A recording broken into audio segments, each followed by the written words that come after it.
Folks, this is Retro Reload, and I am your host, Dash V. With me today, I have many co-hosts and special guests, namely the wonderful...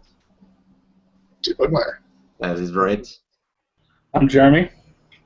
Also known as the Red Bearded Gamer, also known as Fighter Pilot, also known as Why Does One Person Have So Many Names? I guess. And we also have with us, returning, is we have Southern Star Gamer, so also known as Cliff. Hello, And everyone.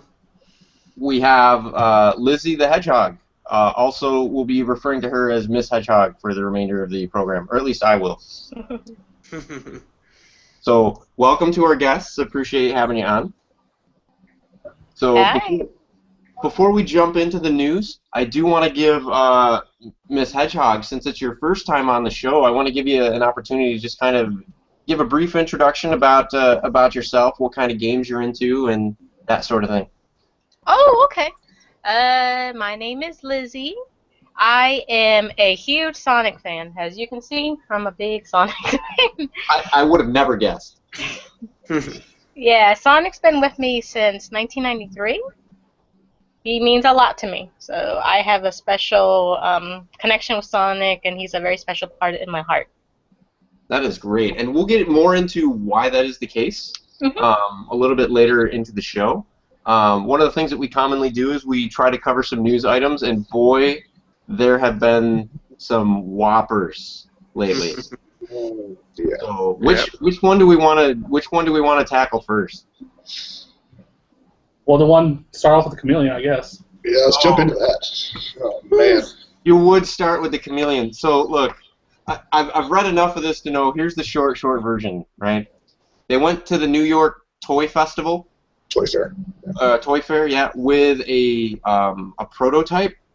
And the prototype, a lot of folks that were there, like I haven't seen it personally, so I don't have firsthand information, but from the information that I'm aware of, several folks were there, and from their best observance, it looked like a Comico Chameleon case, basically a retro VGS case, on top of a SNES Mini. Yeah. And so, now what's interesting though is if you look at the screen, and the games that were played there, they weren't games that were available for the SNES. So, and nobody's really talking about that or mentioning that. So, I'm not saying that people are wrong, but I'm just saying, like, it seems odd to me that it would truly be just an SNES Mini and then somehow magically running games that were never made for SNES. Like that. So, I don't really know. I guess I'm still waiting to hear what what the Retro VGS folks, what Mike Kennedy has to say. What didn't help though, and I can't defend this at all, is in a follow-up they posted a picture of the clear Comico Chameleon case with the board underneath it, and somebody actually showed, they've got side-by-side pictures. Somebody showed a PCI card for like an old school TV capture device. And he puts them side by side, and they look exactly the same. There is no question; it is the exact same board. So clearly, for that picture, the circuitry was completely phony. Interesting too is they were supposed to launch a Kickstarter project about a week ago. That got delayed. Yeah, and I just recently, when I read last night, they decided they're not going to be launching the Kickstarter just yet because they're trying to make it more better. Yeah. Did I get anything wrong, or did I nail it with the news on that one? You got it pretty close. The only thing about the game that was running at Toy Fair was it was a game that was done by Pico Interactive. Okay. So he actually brought the game to the Toy Fair for something else, actually.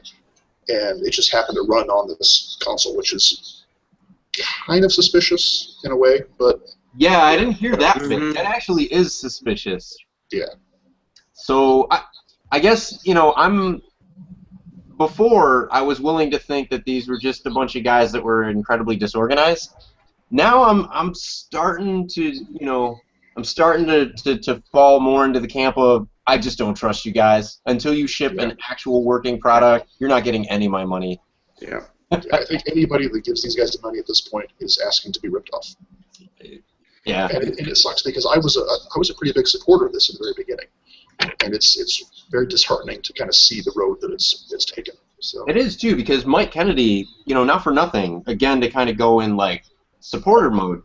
Mike Kennedy is, I mean, he's pretty much delivered on his previous things. He made an auction site, Game Gavel. Now, did it turn into the eBay of video games? No, but I mean, it wasn't like a complete flop. People do use it. Retro magazine, I mean, it's been out for a couple of years now.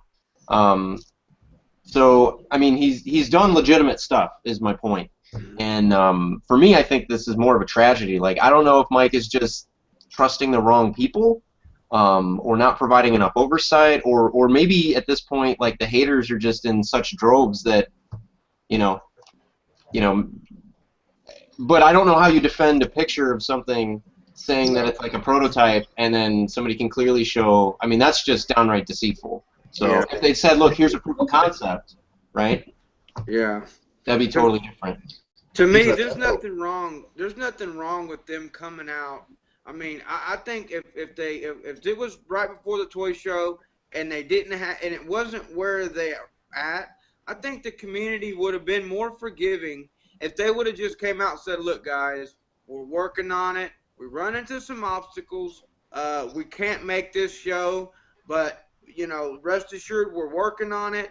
I think they would have got a little bit better reception with that as opposed to, scrambling to try to cover or, one way or the other.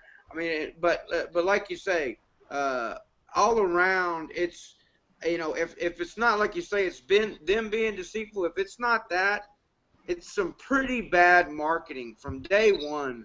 Yeah. If at the very least. Yeah, I agree. Jeremy just gave me the notice down in the doodly-doo that that the amount of time we're willing to devote to giving Retro VGS free press is over. So, lots of sketchy stuff going on. I don't trust them, but you know who I do trust? Sonic the Hedgehog. And I think Miss Hedgehog, right, Sonic's personal PR representative, has some news that you would like to share with us regarding a certain hedgehog's birthday. Yes, this is actually the 25th anniversary of Sonic the Hedgehog. And That's pretty cool. yes, As a big and fan, I was ashamed that I did not know this. oh, you should be Until But yeah. you brought it up, I didn't know. Yeah, Sega's been working on some pretty interesting things. If you go to like Sega.com, they have like several events they're going to be at. Like they're going to be at South by Southwest. There you go. South by Southwest in Austin, Texas. There's a panel they're going to do with like the Sonic's daddy's going to be there. Sonic's dad? Yeah. No, wait a minute. Like the developer slash creator, or like an actual character No. that's his dad?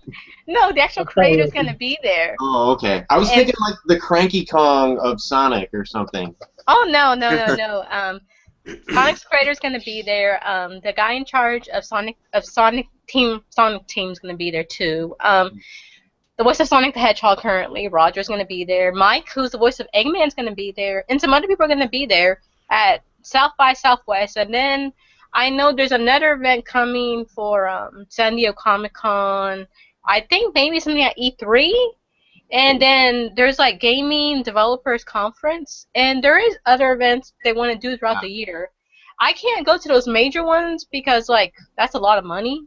Yeah. But I do have, I do want to go, so I'm just looking into like I really want to be part of this. For obvious reasons later, I'll discuss it why I really want to be part of it because it means a lot to me. Because it's Sonic's 25th anniversary, and my story that I'm going to share is part of that history. Great, and we are going to get to that story, I promise you folks, but I would be a horrible host if I gave you all the cool stuff up front and then had a boring 45 minutes of the rest of the show. So I'm going to leave you guys hanging on what that story is. But I did want to say, before we switch to another news topic, that there's also, there's been a lot of videos and teaser trailers and stuff related to the Sonic 25th anniversary. And a lot of folks have been like freeze framing this and really looking for Easter eggs. And I guess, I don't know, I guess like the internet's full of these people that just look frame by frame at every piece of video footage that ever hits the internet. And some of these people have actually found that in several of these teaser trailers, there are, like in one of them, there's a set of stars or confetti that aligns to form like a 3 and then a 21. And so, and this 321 seems to be like a reoccurring thing. So the rumor is that Sega's going to make some kind of Sonic-related announcement in conjunction with the 25th anniversary on March 21st. What are your thoughts on that, Miss Hedgehog? Any insider info? I honestly, I don't really know, because I know we have Mario and Sonic at the Rio Olympics coming out in March. We have Sega's 3D Classics being released in April. I don't know what to say to that, because personally, and you know, you don't want to attack the Sonic community, but everyone's been fighting for Sonic Adventure 3. And it's like, why? Why? Because I don't get it. All the fans want nothing but that. They will vomit on the announcement of the Rio Olympics. Anything Sonic game-wise, they'll say, oh, that's stupid. I only want Sonic 3. Well, my thing is this. If you tell Sega all that, you're never going to get Sonic Adventure 3. So deal with it, because you're so mean to their other games that they work so hard on. Gotcha. They hurt the other game's feelings, so the other games conspire to never allow Sonic 3 to come out to play. Yeah, I mean, they could do that. I'm not totally sure. I do believe a big rumor. I really think this is it. I think they're gonna release Sonic Adventure. I mean, not Sonic Adventure 2, but Sonic Generations 3, because you would have Classic, Modern, and now Sonic Boom. Even though people hate Sonic Boom, I'm sorry, but it is part of the franchise, and you have to accept it. So I think the new Sonic game is Sonic Generations 2. It would involve Classic, Modern, and Boom. Folks, you heard it here first. The rumor that we're starting is that it's Sonic Generations 2. Yeah. So, and if it's not, you didn't hear it from us. That was some other blog. Well, I don't know if y'all have seen it or not, but I think yesterday or the day before yesterday, the official Sega Twitter account tweeted out a fan survey. Yes, I was part of that. They wanted all the fans to log on and give Sega your thoughts, your opinions, what series you love, what series you'd like to come back. You know, how do you feel about Sega? You know, with all the buzz that was surrounding this mythical Dreamcast 2, I'm really hoping that Sega's going to try to catch the anniversary and catch the buzz that's starting to build up with Sega. And if they get enough response from that official survey, I'm hoping we may see big things coming up from Sega. I'm hoping that we see the Sega 64X. Said no one ever. It'll only use 6 power cords, 15 AV cords. Yes. And it will play all the games on one system, like the Retron, basically a Sega version of Retron. There you go. Yes. Yes, it'll be all things to all people. And yet it still won't have Sonic 3. So it will deny us that joy. So I see that Jeremy kind of dropped out of the middle. I think he had some technical difficulties. I think he was joining us on his cell phone. So in terms of news topics, Tyler, did you have anything that you wanted to throw out there?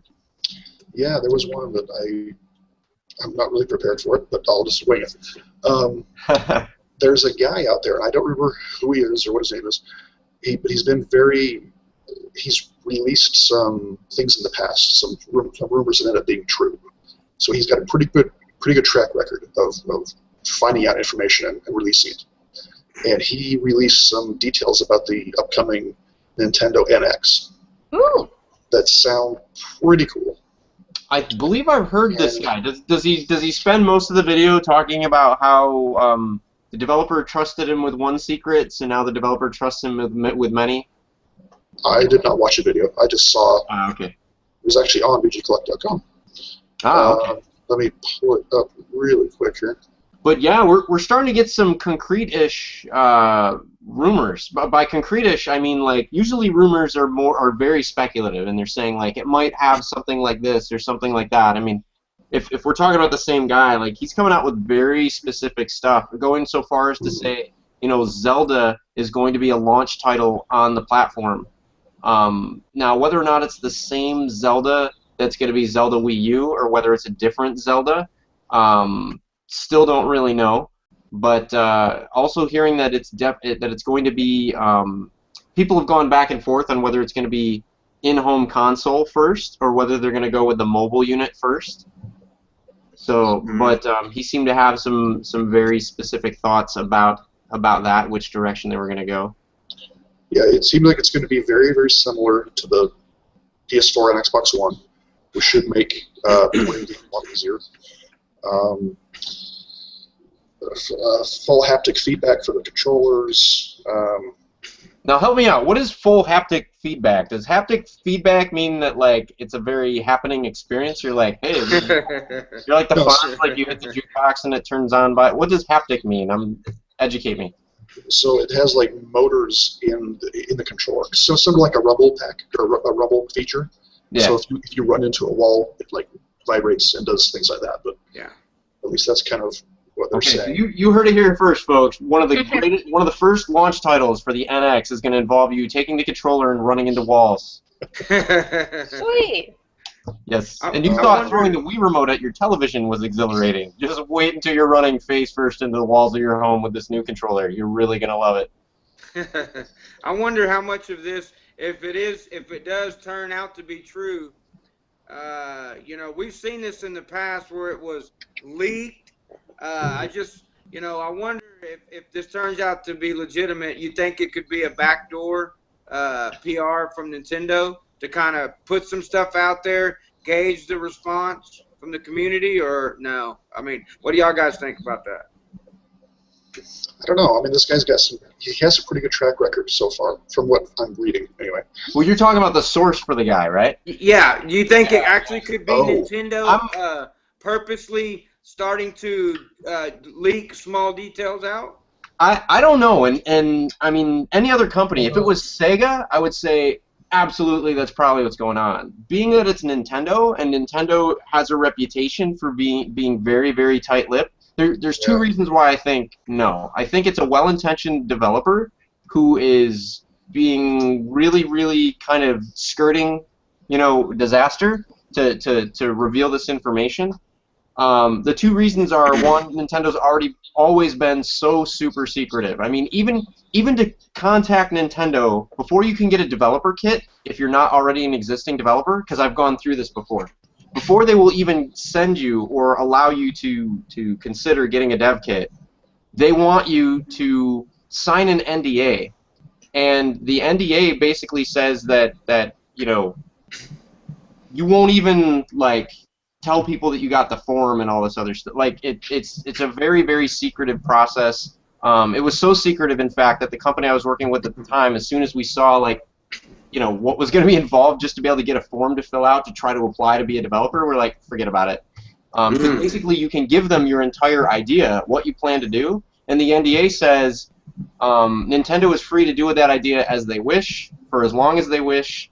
And if they do decide to do something with it, you're not even allowed to tell people that you had that idea and that you developed something, blah, blah, blah, unless Nintendo gives you the permission to do so. So basically, you sell your heart and soul and sign it in blood. Right. Now, granted, this was 10 years ago, but now that Iwata is gone, I think Iwata really made a lot of inroads in terms of like opening up Nintendo. You know, if you look, like, you put like a face to the Nintendo Directs and things like that, right?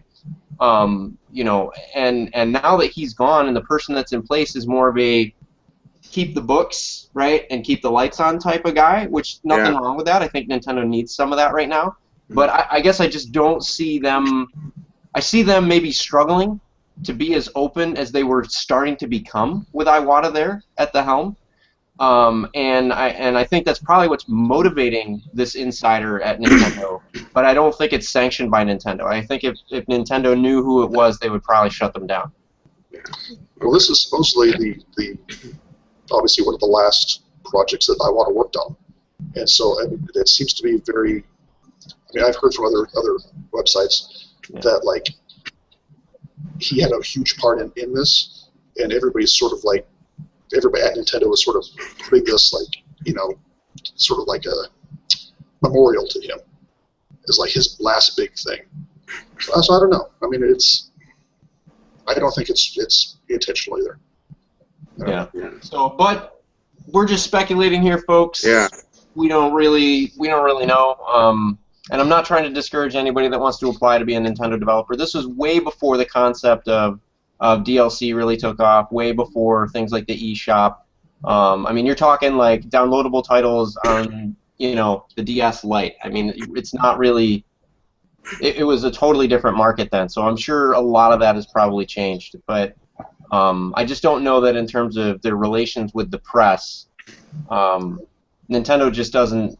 They haven't been that public. The closest that they got was Nintendo Direct. So I think if Nintendo wanted to get the information out there, they would have it in a Nintendo Direct. They already have a forum for getting the information out there. And really, what's their motivation? I mean, if you look at what they've released, they're releasing the Nintendo Select lineup, which is a re-release of a lot of the big heavy hitters for the Wii and the Wii U.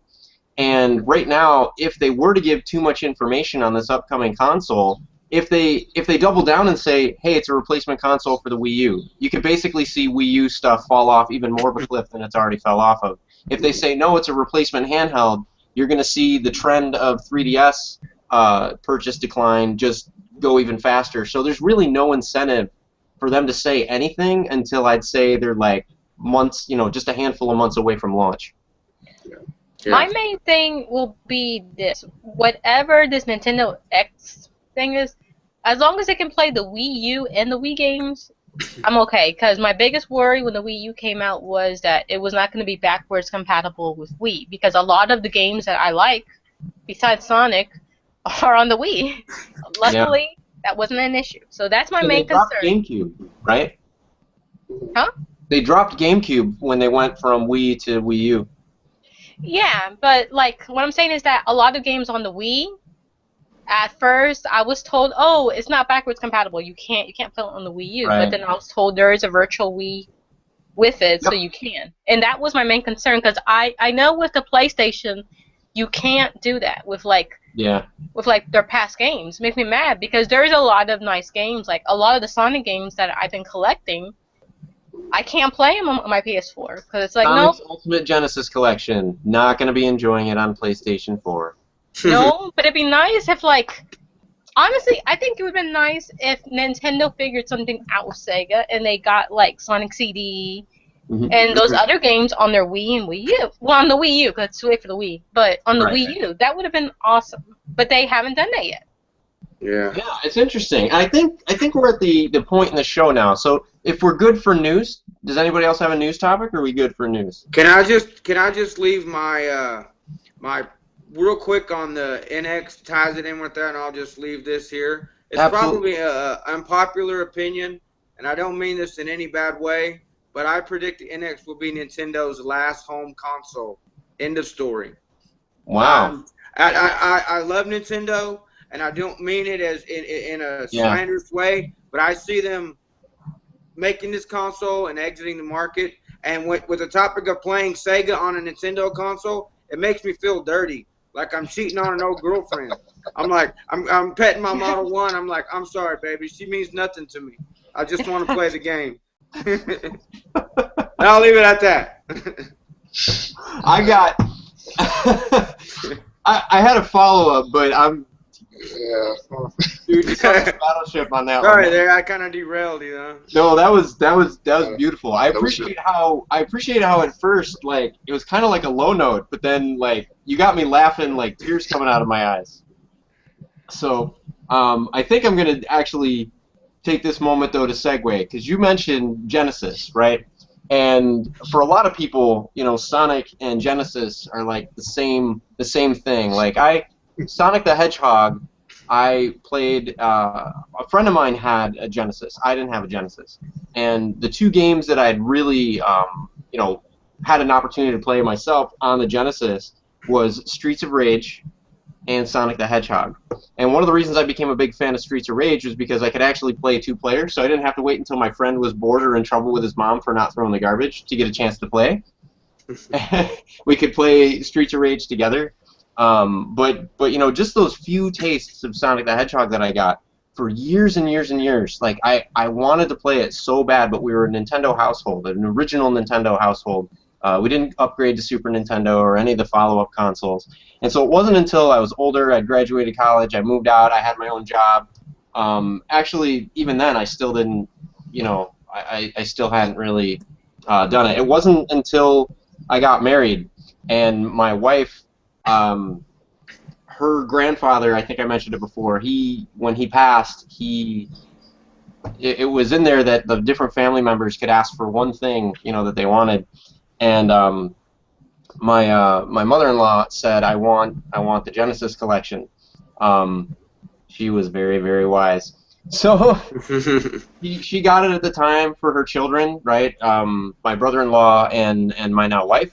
And when I married Lisa, and they found out, you know, I'm a big gamer, Lisa's a big gamer, everything was sitting in the garage. They were like, hey, do you want the Genesis? And all the games, and it was like 70 like AAA titles, including every single nice. Sonic ever released on the Genesis. Nice. And I said what, you know, anybody would have said. Hell yes, can you overnight it?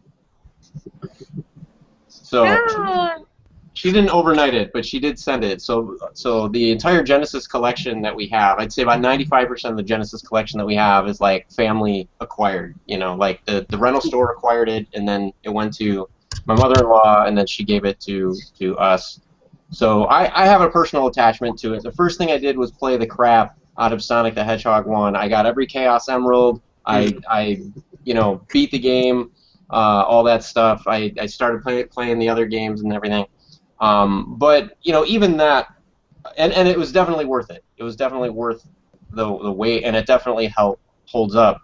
But Miss Hedgehog, you've got a much different reason for the attachment to Sonic and everything, and I think it's time. I think it's time that we let you share that with the viewers. Oh, yeah. Well, my story with Sonic is a lot different. When I was younger, I was always sick, and I often didn't know why. I would, you know, just get sick randomly. My mom thought that I was allergic to cats, so we had to get rid of the cat. They thought I just had allergies. All these different little things would pop up, and I would always have to go to the doctor and get injections, and I would have to take a whole bunch of medicine that I hated. But in my early years in elementary school, I began to really get sick, where I would start to get, you know, these really bad headaches, and then I would constantly be throwing up. I'd be trying to eat, and then like 5 minutes later, I would just throw it up, or I would start crying in the middle of class, and I'd want to go lay my head down because I'd get a sudden fever, a sudden headache. I'd have to go to the nurse. The nurse checks me out, and then she goes, well, I have to call your mom because you're not well. My mom picks me up, go home. I'm perfectly fine. An hour later, it passes. Then 2 hours later in the evening, I get sick again. And it started to just occur more and more. And this time I would start to try to tell like my school, you know, I don't feel well. But a lot of my teachers thought I was just making it up because I didn't want to be in class. And I just wanted to go nurse, go home. And it became more of a problem because it would occur every day. Every morning I would either get a fever or I'd be okay and get sick later. So my dad started to get suspicious because he would notice that I would skip school and stay home. Now, I would get in a lot of trouble. I got in a lot of trouble because my dad would come home and find me sleeping on my bed and be like, why aren't you in school? I don't feel well. And he was like, and my dad, he's a loving man, but at first my dad thought I was just playing hooky and just being a bad kid. Yeah. But so did you live close to school then? Like walking distance to school? Not walking distance, because this is the suburbs. This is okay. Texas. So you need a car to survive, to go anywhere. But no, sometimes my dad would take me to school and just like write a note and say, you know, I had to take her to the doctor or something. You know, he made something up. But it started to get worse because he started to notice that I would sometimes faint, or I would be walking and trip. And he was like, okay, you know, the headaches are happening more. He would ask the school, is there anything happening? And the school actually tried to blame my parents and say, are you not feeding your daughter? Why is she so malnourished? And my dad's like, I feed my daughter every day. We feed her. So don't tell me it's our fault. Yeah.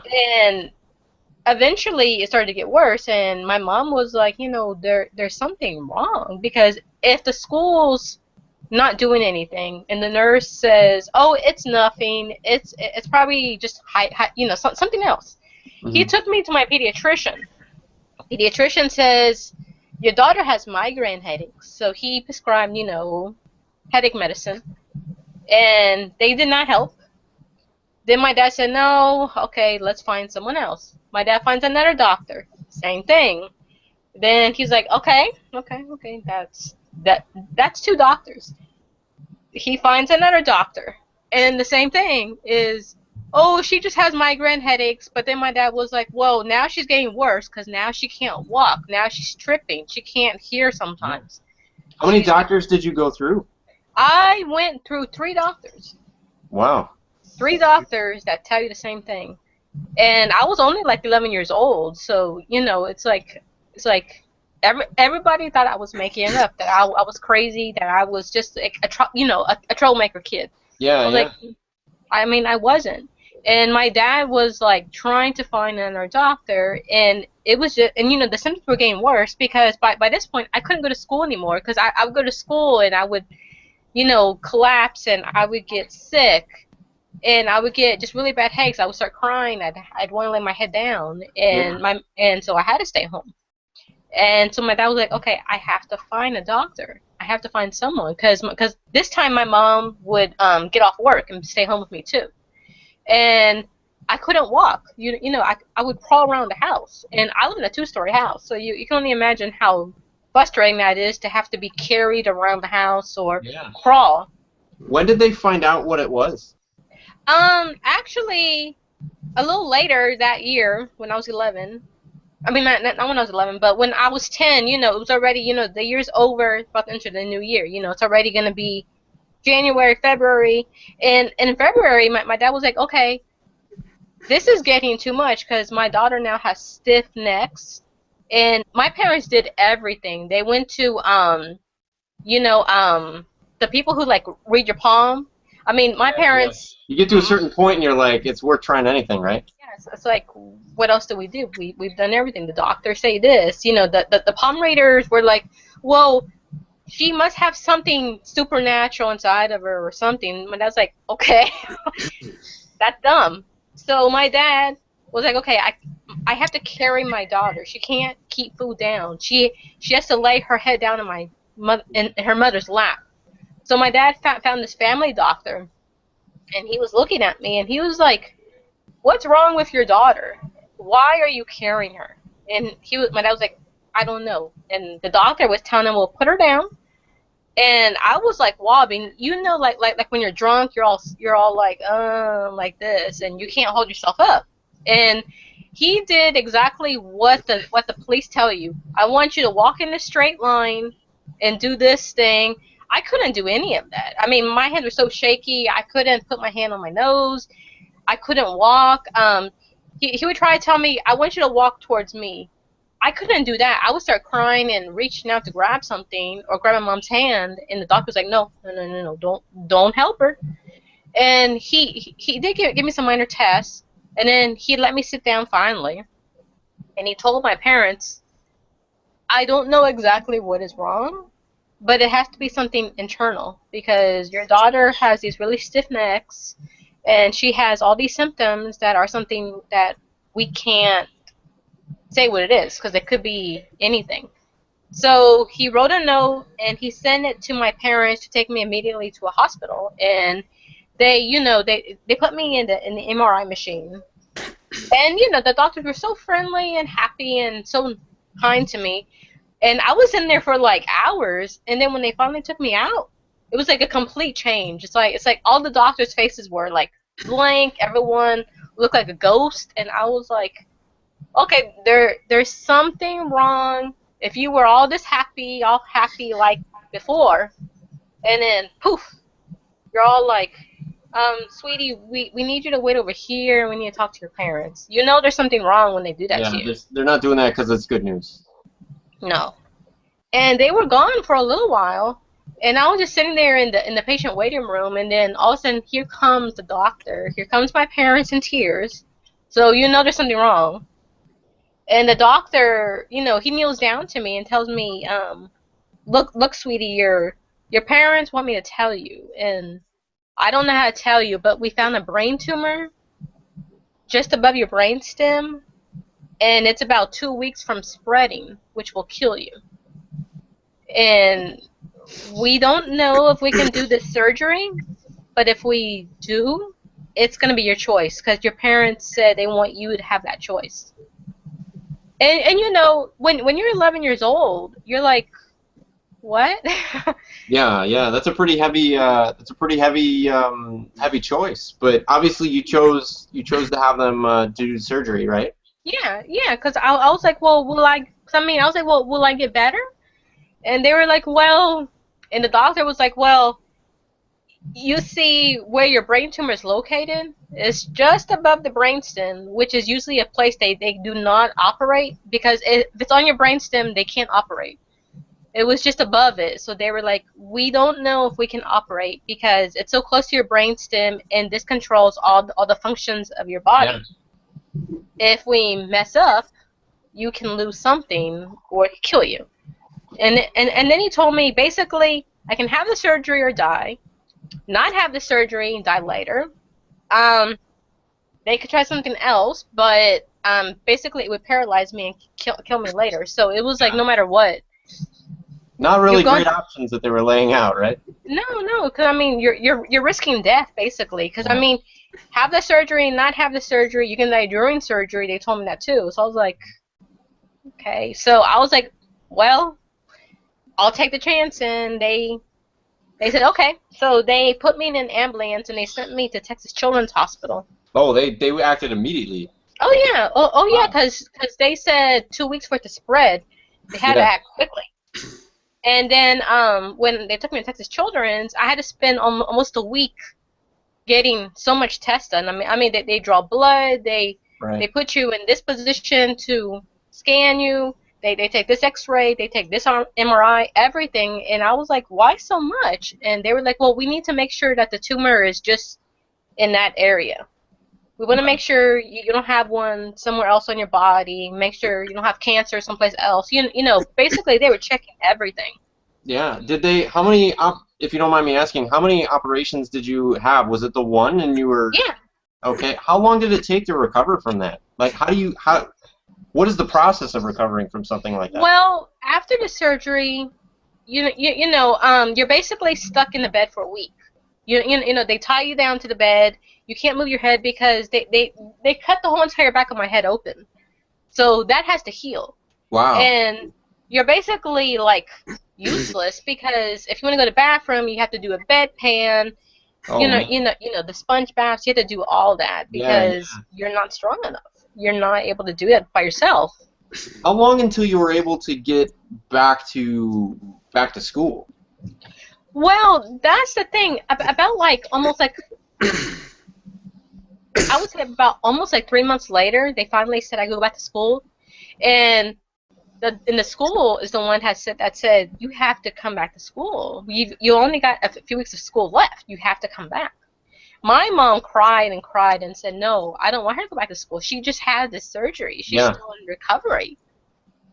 But because the state of Texas and the way our rules are is you have to complete it. Because my mom said, can't she just be flunked and she can do it the 5th grade over again? They were like, no, we're not gonna allow that. And my surgeon, he was a tough cookie. He was like, you know what? I want your daughter to go back to school. And my mom was like, but why? And he was like, you know what? The surgery was a success. I took the whole entire tumor out of her. Elizabeth is going to be fine. It's going to take a while to recover, but I took the whole tumor out. She needs to go back to school. She needs to get back to her life. Gotcha. And my mom was like, I mean, come on, it's a mommy. she was like not happy, but I did go to school. What Now, they had to do. how functional were you when you got back to school, right? Because this was near the part of your brain that controls like motor function and stuff like Uh-huh. that. So Well, the thing. how was your I mobility and things like that? Oh, it was bad because the thing is, I had to sit in a chair. 'Cause, I mean, I couldn't sit on the floor because then I'd be struggling to get up. I would have to like crawl around and try to like, grab a chair or grab a desk and try to like help Yeah. myself up. So I couldn't sit on the floor. I had to like get assistance. And that's how I spent my last 2 weeks in school. And then they eventually gave me a test. And they were like, this test is what we're going to use to see if you qualify to pass the year. Yeah. So I passed it. So Good for you. yay, because With all that stuff going on, seriously, good for you. yeah, so that was good. I spent my summer basically, in therapy, speech therapy, the physical therapy, the occupational therapy, everything had to be learned over again. When I tell people that about things like brain tumors, you have to learn everything over again. I mean you have to learn to eat again, to talk again, because I stuttered really badly because I had to learn to talk over again.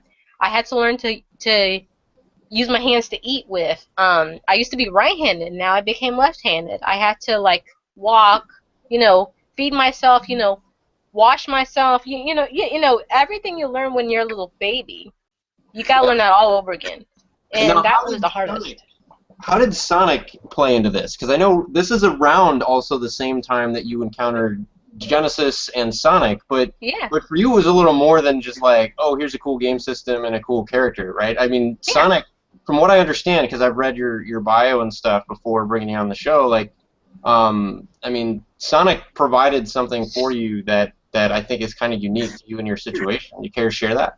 Yeah. Well, I mean, I'll say this.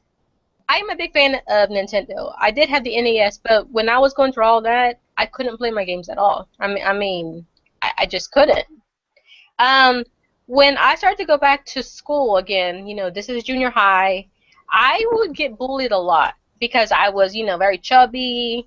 When they did my surgery, they had to shave off all my hair, so that was still growing back. I was having terrible stuttering problems, and I would get bullied a lot. I get bullied every day, and kids don't care that you just had a major surgery, and a lot of times I would, not want to go to school, and my parents were worried that maybe it was like a side effect, that something else was wrong. So I'd be like, no, I just don't want to go to school today. So my dad was like, okay, you can stay home. And my parents were going, shopping, so they took me to Sam's Club. And back in the day, Sam's used to actually have TV displays with the different consoles. I mean, it was kind of funny to see Super Nintendo on this side and Sega Genesis over here. It was basically kind of like a console wars thing that a lot of stores did. And I was very attracted to the Sonic one. I'd watch other kids play, and I just got like a attachment to Sonic. And eventually, my dad bought the Sega Genesis for me, and he told me, "Well, you look so happy in the store trying to play the game." So he bought it for me and brought it home. But for Sonic, for me, he really helped me with recovery because I had to learn to hold the controller again. I used to try to hold the Super Nintendo controller. My hand would be so wobbly and shaky, and I would drop the controller. Yeah, the L and R buttons had to be tough. Yeah, they were, and the original Sega Genesis, it was like all curvy like that. So I could actually put my hands on it. Now hitting the buttons, right? The boomerang controller you had. Yeah, but hitting the buttons was very, very hard for me. And it's Sonic, so you're like, okay, you move this fast. And at first, I was an awful gamer because I would get sick or get dizzy because he moves so quickly. I couldn't figure out the loops. I'd have to mash the buttons, but I would constantly be looking down, up, and you get dizzy. But I would keep at it. I would keep at playing the games, and the games would help me focus and actually give me the strength to hold the controller. They would give me the confidence to be able to say, hey, I can do this. I beat this level. I got this Chaos Emerald, which you have to imagine, Sonic 1, getting those emeralds was very difficult. That game gave you nothing. No, it was hard. And then, around that same time, the comics came out. The comics, I would read them, and they would help me, read, because I would sometimes read them out loud, so I would start to figure words out. The TV shows came out, and they would distract me from all the bullies I was getting, and I would focus mostly on Sonic. So Sonic was basically like, he was my best friend. He was there when I needed him. Because, in school, nobody wanted to be my friend. Nobody wants to be friends with a girl who just had cancer. They're like, ew. But Sonic was there. When I got home from school, Sonic was there. The TV show would come on. I had the comics. I could play the video games. I would spend my weekends playing the games. That never Just bothered having me. to hit the jump button, right? I mean, if you're talking about the first Sonic, I mean, it doesn't Yeah. get much simpler than, left, right, and jump, right? Yeah, but when you've been through what I've been through, that's not as easy as it sounds. When you what?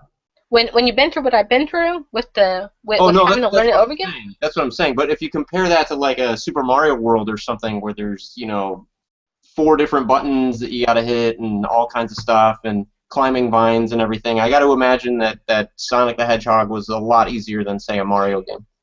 It was, and it just kept me more happy because it seemed like I mean, I don't know why. It was just something about Sonic was there for me. Something about Sonic kept me happy. The games just helped me, recover faster. Because when I would go back to the doctors, they were really impressed on how much faster I was recovering. They were like, "Wow, what have you been doing?" And I would tell them, and they'd be like, "That's wonderful. We really want you to keep doing that." Cause when you beat the levels and you get the emeralds, it also builds confidence, which is something I really needed because when you're in school being bullied and they're everywhere, the games help me distract those bullies from my mind and say, you know what, I may not be pretty as people think I should be, or things like that. But back home I had Sonic, so it didn't bother me at That's all. really great.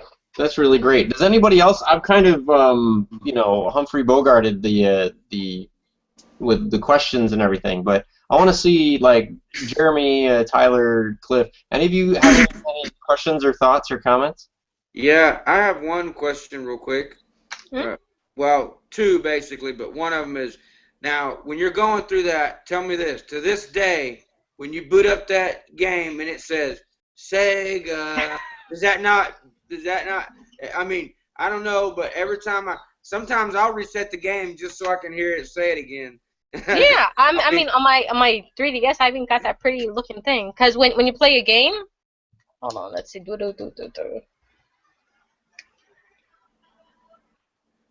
it even says Sega. You Yeah, can't hear it. like it does with the old school Genesis games. I love that. And did you still use? I had several surgeries myself. I had a spinal cord surgery on Hmm. my back. I was in a catastrophic accident, and I had a metal cage put around my spine.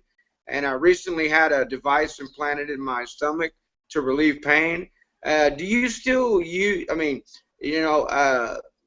are you still using gaming and your love for Sonic to stay up on, keep sharp with your coordination and also to relieve stress? Like, a lot of times I'll Yes. use it to not focus on the pain.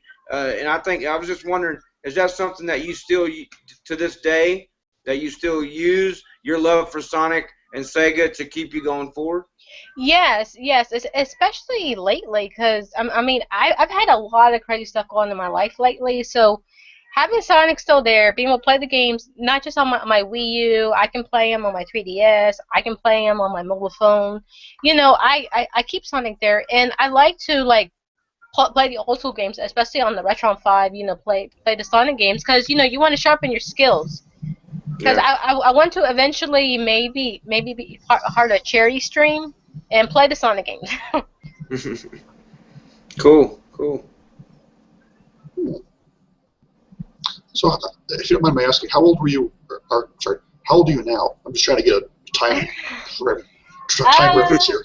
I I think I'm 33.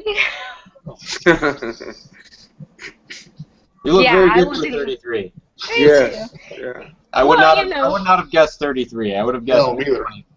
That's what I well, was you trying know, to figure out. I'm like, when when you this play your happened. Sonic games, you're like keeps you young. So play your games. No, I was trying to figure that out. I almost got it. You don't look that old. That's what I was just. Yeah, I would have thought early to mid 20s. So I wasn't brave enough to ask the question. That's me. You don't discuss religion, politics, or ladies' ages, right? That's a good rule to live by. Jeremy, do you have any questions or any comments? Well, she mentioned she used to struggle with the games. How good are you now with Sonic? Good Huh? question. How good are you now with the Sonic games? I've beaten all the Genesis games. The only game that I can't beat because it's kind of like a cheater game, I think, is the Dr. Robotnik game. Mm. That game's a pain in the butt. There's a game called Dr. Robotnik's Mean Bean Machine. Oh Basically, yes. you know, the Puyo Puyo ripoff. It's like I can't beat it. It's like I can't beat it. But I love my Sonic games. I love the Mario and Sonic Olympic games. Those are my favorite because my Mii can play with Sonic. So I feel like I can play with Sonic. Especially Super Smash Brothers. That's probably my other favorite part. Is I can play with Sonic. Oh man, I gotta say, Sonic's addition to Super Smash Brothers was so many Sega and Super Nintendo fanboys' dream. I mean, like, if you were on the Super Nintendo side, like, a lot of folks, the Super Nintendo fanboys just wanted to beat the crap out of Sonic, and a lot of the Sega fanboys just wanted to beat the crap out of Mario. So, Yeah. a lot of, to give you a game where you can put both of them in a ring, no holds barred, and just, like, knock out, drag out, I know And was now the you got dream of Mega many Man. fans. Yes, now you got Mega Man as well. So one thing I did want to mention, I don't think that I'll have time to actually go through the live stream, but that's totally fine. I did want to mention though that Sega recently released, not recently actually, I think it was like 2 years ago, but they've been updating the heck out of it. When it first launched, it's Sonic the Hedgehog for the iPhone, and it's also available on Android. And when it first came out, it was really just an emulated ROM of Sonic the Hedgehog, right? And then an emulated ROM of Sonic the Hedgehog 2 and 3. But there was a Sonic fan who made his own version of Sonic, basically rebuilt the entire Sonic the Hedgehog engine from scratch. And he added things like the spin dash. He added things like you could play Knuckles in the original Sonic the Hedgehog. You can also play as Tails, or you can do the Sonic followed by Tails mode.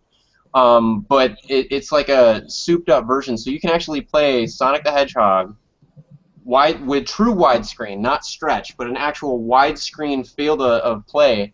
It's got a debug menu, where if you unlock... I don't know if a lot of people remember the debug menu from the original Sonic, where you could do things like the... Miss Hedgehog, you probably know about this, right?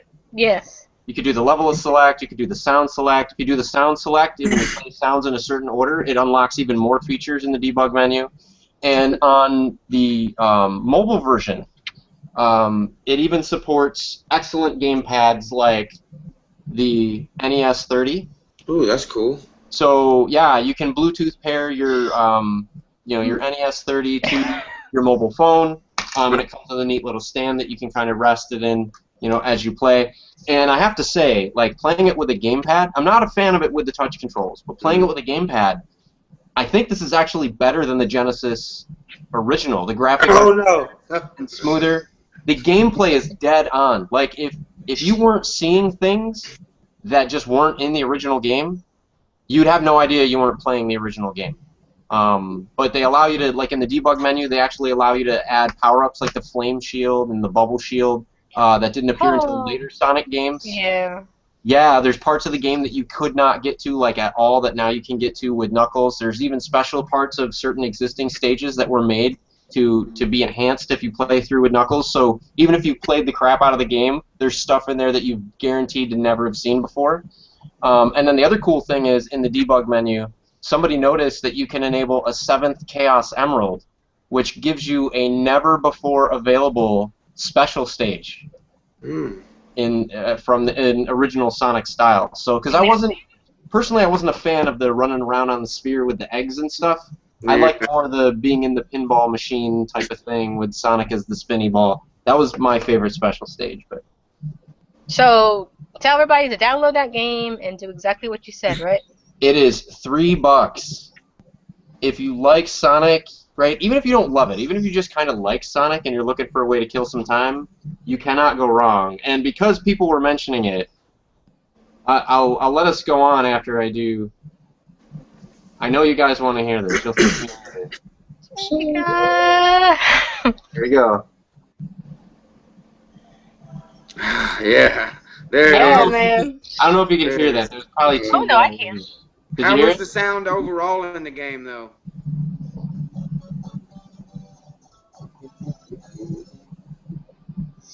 So, Ooh.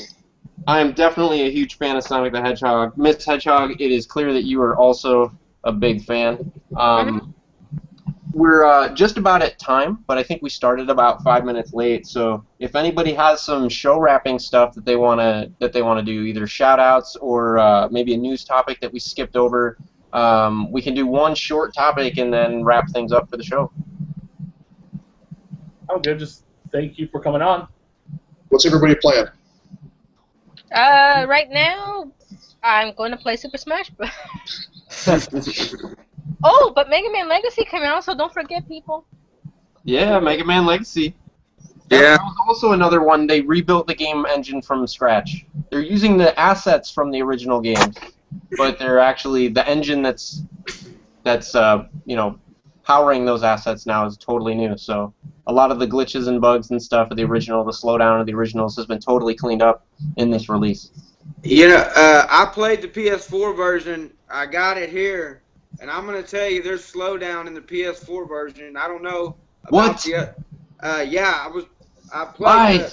the Mega Man collection. I have it on PS2, and I just got the PS4 version yesterday. I can't speak for the 3DS, but I did experience quite a bit of slowdown on the PS4, and I'm like, it got to That's be able to really handle it. disappointing. Now that just might have been my experience, but I was telling a friend of mine, I was like, man, it's like I don't know if it's like in the code or it was just a glitch for me or what, but I don't know. It's disappointing. noticed That was like a big thing that they were talking about how this whole engine rewrite was supposed to make it such a mind-blowing experience.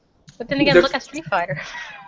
The colors were really excellent. Everything else was good, but again, everybody else, only 1 out of 100 may run into it, but for me, I did experience it several times. So, but I mean, it came with some cool stickers and some cool stuff like that. So, for the price, look, maybe if we support Capcom, they'll put out a Breath of Fire collection, and I can die a happy man. They'll probably put out a collection, but they'll rebuild the engine and it'll be filled with slowdown. So be careful what you wish for. Jeremy, what are you currently playing? Fallout?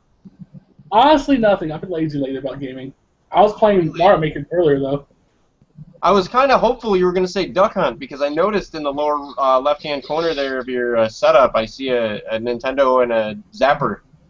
I don't have a Tube TV right now. I gotta get it from my brother still. Oh, I got one right over to the left, out of the screenshot view, specifically for Duck Hunt. That's what I need it for. Awesome. That's the reason I want it. Yeah, Tyler, I have a feeling you're going to say Mario Maker. No, actually, I've been playing something else. So I downloaded a while back Lego Lord of the Rings and Lego The Hobbit off Xbox Live. They were both like $8. I'm like, what the hell? So I've been playing Lego Lord of the Rings. Very nice. Very nice. What have I been playing? I recently finished. I actually finished Child of Light. And I can definitely say like it was a well done game, but it was kind of like I beat the game and I was like, well, wait, I was at the end of the game. Like it was one of those games where like it was a really good game, but it was way too short. It felt like the game was just kind of heating up. And then it was over. So I am psyched though to hear that they're going to be building more games in the Child of Light universe. I don't know if they'll feature the main character, Queen Aurora, but I'm eager to see what the studio kicks out there, and I am a slight, well, I don't know, maybe I won't give a spoiler, but don't let it discourage you that the game begins with the main character, the little girl Aurora, dying. Oh. So, I mean, initially it was kind of one of those like, I don't know, is this gonna be like some of the other games I've played? Like it's gotta go up from here. Like you can't start the game with the main character is this adorable little girl and she died, right? Like you gotta do something, right? And so that was kind of what drove me though through the game was I wanted to see, what happened to her. Was it a final thing? Could she come back? That kind of thing. So I can definitely say this without spoiling it. The ending was worth it. I played through the game because I wanted to see what happened to little Princess Aurora, and I was able to find out, what happened to her and the friends that she made along the way and that kind of stuff. And it ended well enough for me to want to see more stuff from that universe, whether it has to do with her as the main character or one of the other characters or however they decide to spin it. So if you haven't checked it out, you should. I think it's like $10 whether you get it on, it's available on PlayStation 4, it's available on Xbox One, and also on the Wii U. But be aware, if you get it on the Wii U, you're not going to be able to get the DLC for it. That's what I was just going to ask, what you were playing it on. So I unfortunately I bought it on the Wii U because they had a sale where it was like $7. And then it wasn't until after I purchased it that I found out I couldn't get the DLC. However, the game was so good, I picked up the physical copy on the only platform that you can get a physical copy, the PlayStation Vita. Nice. And you can get the DLC for the PlayStation Vita. Now I just have to get a PlayStation Vita. Oh, there is a game I want to mention that I think a lot of people would enjoy. It's kind of like Sonic, so it's pretty obvious because it's made by Sega. But it's called Tempo, the Badass Elephant. That is an awesome game. Sega of Europe was doing a 24-hour charity stream recently, and they were playing that game. And basically, it's a military-looking elephant, but he does basically what Sonic does. He jumps, he spin dashes, all stuff, but it's an awesome game. I really recommend it. I believe, it's on the PC, the PS4, and the Xbox. It's called what again? No, Badass Elephant? Tempo, the Badass Elephant. Tempo, the Badass Elephant. Mm-hmm. Huh. Wow. Wow. Now, in the UK, right, the same folks that made Teenage Mutant Ninja Turtles changed their name to Teenage Mutant Hero Turtles because Ninja was too controversial, right? Do they have to call him, Tempo, the Bad Arse Elephant, or? Oh no, because they actually were playing it. It's called the Badass Elephant. I was like, that is awesome. Nice. All right. Well, folks, you heard a handful of bombshells today. You heard that the Calico Chameleon, right? It's getting really hard to support those guys, even if you want to. You heard that the NX is going to have a controller that requires you to walk into walls repeatedly. And you heard that there's a badass elephant out there that is sponsored by Sega, doing all kinds of hairy carry.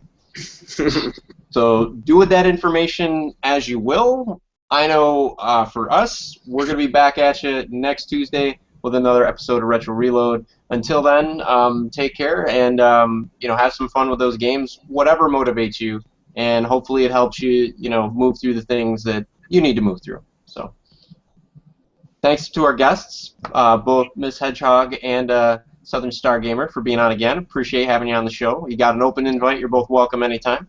Thank you very much for having me. Thank you. Absolutely. And Jeremy and Tyler, I love you guys. Oh. All right. Take care.